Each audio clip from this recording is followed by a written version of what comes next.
The Giza Dream Sheets that come with a 60-day money-back guarantee and a 10-year warranty. You'll receive a set for as low as $39.99, and for a limited time with any purchase, you'll receive Mike's softcover book free when you use promo code WORD. Go to MyPillow.com, click on the radio listener square, and use promo code WORD. Along with this offer, you'll also get deep discounts on all MyPillow products, including the MyPillow mattress topper, MyPillow towel sets, and so much more. Call 1-800-391-0954. Use the promo code WORD, or visit MyPillow.com. Use the promo code WORD. What is a warrior? At Portersville Christian School, it's more than a team name. A warrior is taught to serve, to passionately model the love of Christ toward neighbor, community, and world, to learn as they cultivate academic excellence and a lifelong love of learning from kindergarten to senior year, and to lead through Christian character and integrity. Are you a warrior? Discover Portersville Christian School, just 15 minutes north of Cranberry, where warriors are made, at ourpcs.org. Father Jason Charron is with us. Father Charron's been a regular guest of ours, a friend of ours for many, many years here in the ride home. And he has a story to tell. Just back from Ukraine, spent a little over a week there. And I want to hear the story. So, Jason, above all, it is just fascinating and fabulous to see you. We're so glad to see you. We are. Seriously.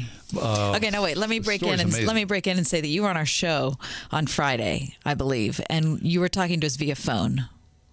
This was 2 Fridays ago. 2 Fridays ago. 2 Fridays ago. Okay, I know you don't remember back that far, but you were in studio once and then on phone. Yeah, okay. You were. Anyway, as you were on the phone, I don't know if you remember this, but you said, "You guys, I'm really sorry." You were kind of getting your words confused, and you said, "I'm sorry, I'm just really nervous." Yeah. And I thought, well, that's funny because he's been on the show like 50 times. I wonder why he's nervous.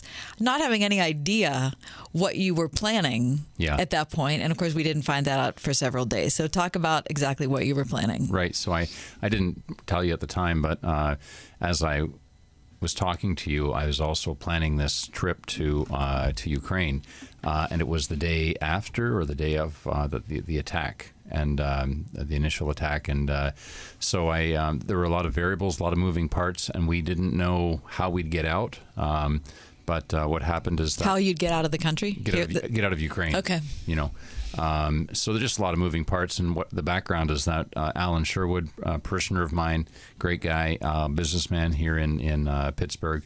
Around Christmas time, he and his wife hosted an orphan from Ukraine, just to give her an experience of Christmas in America, and so they really fell in love with this little girl. And Alan mentioned to her, like the night before she returned back, she was with them for about 5 weeks, I think. And he mentioned to her, you know, Karina, if anything bad ever happens over there, I'll come and rescue you. Well, little did he know that a few months later, Russia would invade. And so he gets news, I think it was a Thursday, that the invasion had happened, and then it strikes him that he made this promise to a little orphan girl, who's used to people not fulfilling their promises. How old is Karina? She was 8 or 9. Yeah, 9. I think 9. And just cute as a button. And so he comes to me and says, I have to go. I have to go. He doesn't know the language. He doesn't know the landscape. He doesn't know anybody there. But he has to go. And the invasion's underway. Yeah, the invasion's underway. So I say, Alan, okay, here's what you have to do. Here's the checklist. I'd like to go with you, but, I've got this. I've got 7 children. I've got 2 parishes. And then I realize, yeah, but this little girl has no one. And there are lots of little girls like that in Ukraine, little boys. So I went out of the room and I went to my wife and I said, Helena, here's the situation. And she said, you have my permission to go. Mm-hmm. And I called my bishop, and my bishop said, go. And so I said, Alan, let's do this. And that night, I think, and I can't remember now if it was Thursday or if it was just all a blur.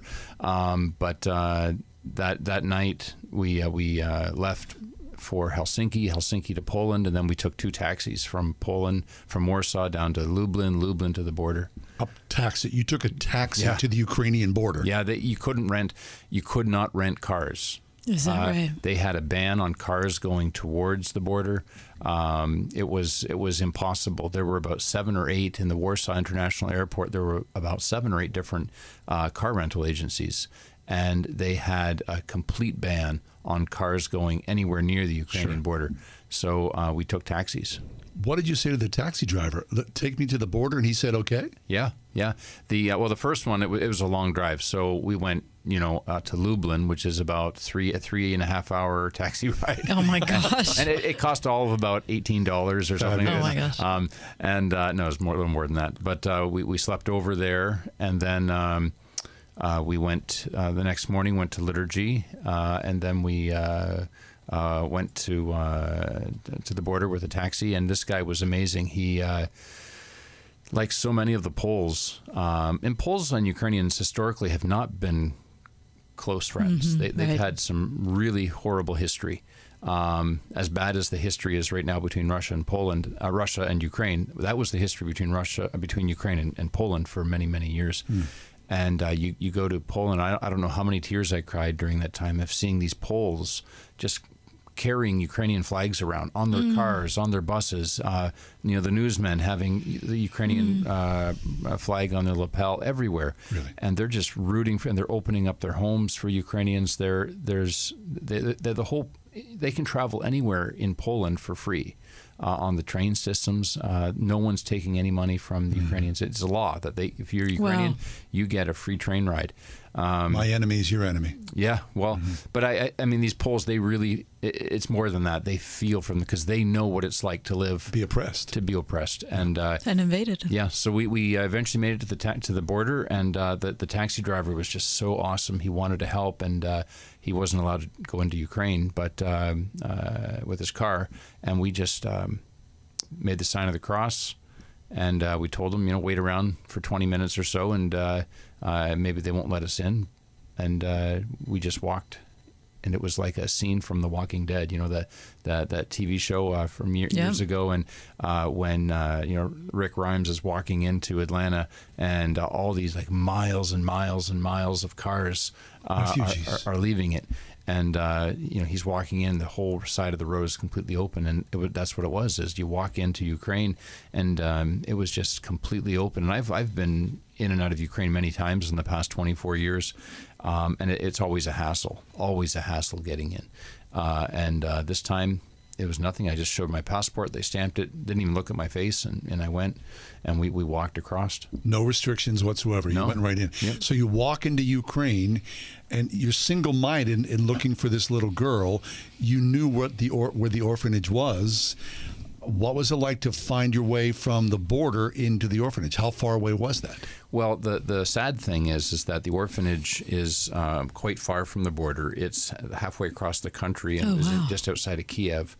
And the director of the orphanage is a wonderful man. He's a Baptist, and all Baptists are wonderful people, right? So, and he's just an absolutely wonderful, God-fearing man, and he takes care of 22 orphans.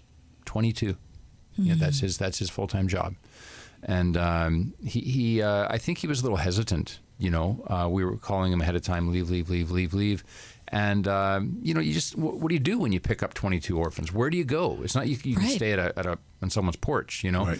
So go to the Holiday Inn. He tried staying as long as he could, and then so the night before we crossed into the border, I called him and I said, "We're here," and he said, "Okay," and he loaded up 26 people, because there are 22 orphans and his daughter and grandson and one other person, and they put 26 people into a 15-passenger van, and they drove 8.5 hours through war-torn Ukraine to get to our rendezvous point. Oh my gosh, Jason! Yeah, that was just the start of it, though. Oh my gosh! Okay, so then you meet, and does he literally trust you and say, "I'm handing over these children to you"? He was hesitant, and right for good reason. So, yeah, these are they're not his kids, but they're his kids, of course. And he's a grizzly bear of a guy. He doesn't want anything to happen to them. And we had talked over the phone, and but that was really it. Right. And anyone who is familiar with orphanages in Ukraine has to be cognizant of the horror of child trafficking. And so I could tell he was sizing us up, and rightfully so. I'd be afraid if he just, here they are. Here's my babies. Yeah. So we met with him, and then we went to the attorney to do paperwork to make sure that, he was giving Alan authority to, to take care of these kids once they get outside of the country. So you're agreeing at this point to take all 22 kids? Yeah. So we were going to take them to safety, take them across the border. And to where? Well, we had a plane ready on standby to take them here to the U.S., but it all fell apart. Okay, so initially it was one child that a promise was made to. It turned into 22 children in the hopes that you would come back to the United States, but none of that happened. Right. So he said, listen, I can't just let one of these babies go. They all have to go. They all have to go. Okay. Because they're siblings. A lot of them are siblings. So they're like 22 kids. He had guardianship over 21 of them. And but of the 21, there were like 4 families in there. Oh. So you can't just take one and leave the rest. So he said, it's all or nothing. And anyhow, in the haze of war, because there was a Russian bomb dropped 4 kilometers from their front door on a Ukrainian gas line, and it lit up the whole night sky. And he showed it to me on the phone, and I looked and I read about the report actually on the way in, and I knew where it was. I knew it was near the orphanage. I didn't know it was that close to it. And then the day the thing that really made them leave was a Russian fighter jet went right over the roof of the orphanage, so that was the sign to get out of Dodge. So yeah, we met him in Lviv, the western part of Ukraine. It's a cultural center of Ukraine, and then it all came out that in the rush to get out away from the Russians, they're rushing away from the Russians, is that they didn't have any of the passports. The children didn't. Yeah, no, they had clothes on their back. Some of them had birth certificates, but limited paperwork. Yeah. And so now this is getting more complicated at this point. They're alive, and they've driven through all these military checkpoints and everything. But you have control of these children to some degree, legal or not. Well, there they are in front of you. Well, he's their legal guardian, and Alex. Alex, or the man who runs the orphanage? The man who runs the orphanage. He's their legal guardian. And was he with you at this point? And he was with us at this point. Okay. So anyhow, we signed papers saying, if they get outside of the country, he's going to let Alan have this, a trust. And so we sleep overnight. I arranged a place at a seminary where I used to teach 23 years ago. Who would have thought? And we get up, and the next morning, and we go to the border. So we drive. We get a bus, and by this time, more people, young families joined in. So we had a bus of like 43 people on this bus, and we drive.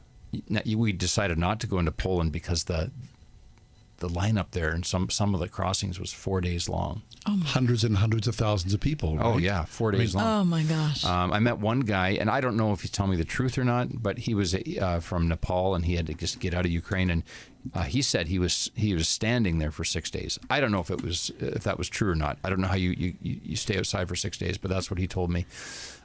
Jason, I'm sorry. How fluent are you in Ukrainian? I'm fluent. Okay. Yeah.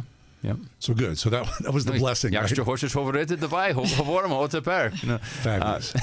So we decided we can't take 43 people and risk them sitting at the border for 4 days. Indeterminate. Right.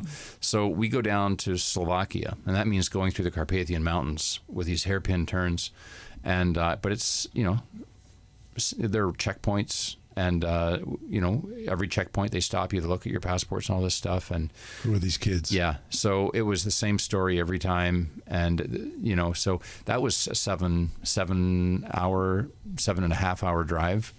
And then we get into Slovakia, and we're getting there, and I realize that, I'm responsible for all these 43 people, and we're not going to have a place to stay. So I call in a favor to Father Valerian here in Upper St. Clair, and he's the most connected priest in the world. So I call him from the hills and Carpathian Mountains, and I say, we need a place for 43 people to sleep tonight. 22 of them are orphans. And he says, give me 1 hour. No. Yep. And he calls me back in 30 minutes and says, 43 people, right? I said, yes.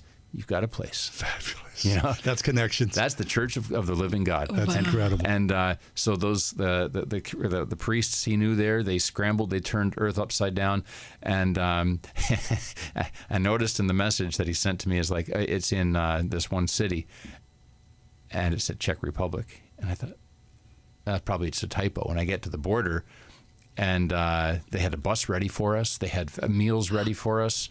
They had, a change of socks and blankets ready for us. And they said, now here's the bus, because there were lots of people at the border.